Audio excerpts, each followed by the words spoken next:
Teacher को लगता था कि ये बच्चा स्लो लर्नर है। एक टीचर ने उनकी माँ तक कह दिया था, ये कभी कुछ नहीं कर पाएगा। सोचो, एक ऐसा लड़का जिसको दुनिया फेलियर कह रही थी, वो लड़का आगे चलकर साइंस के रूल्स तोड़ने वाला था।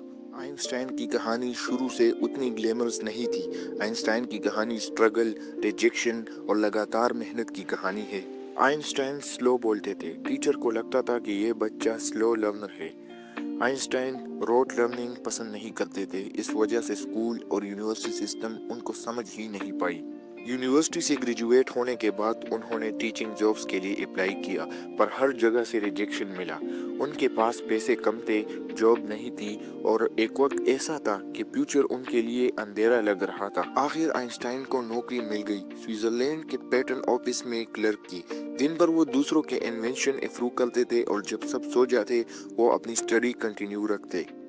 और उनके जहन में एक ही सवाल घूमता रहता था, लाइट हमेशा एक ही स्पीड पे क्यों चलती है, टाइम हमेशा सेम क्यों नहीं लगता, अगर हम लाइट की स्पीड पे चले तो क्या होगा। फिर आता है उनकी जिंदगी में 1905, वो साल जो हिस्ट्री में हमेशा के लिए लिखा जाएगा।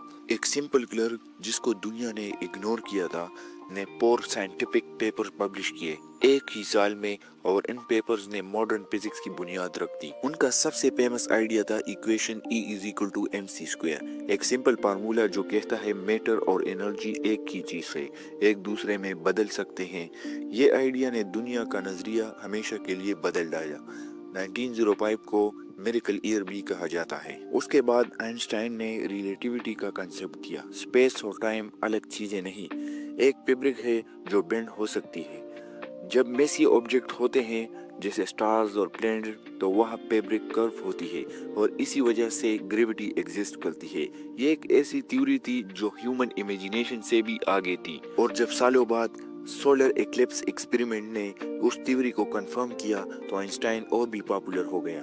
1921 में उन्हें नोबेल प्राइज भी मिला, रिलेटिविटी के लिए नहीं बल्कि फोटो इलेक्ट्रिक इफेक्ट की डिस्कवरी के लिए। और ये डिस्कवरी आज का मॉडर्न टेक्नोलॉजी जैसे सोलर पैनल और क्वांटम मैकेनिक्स का फाउंडेशन है।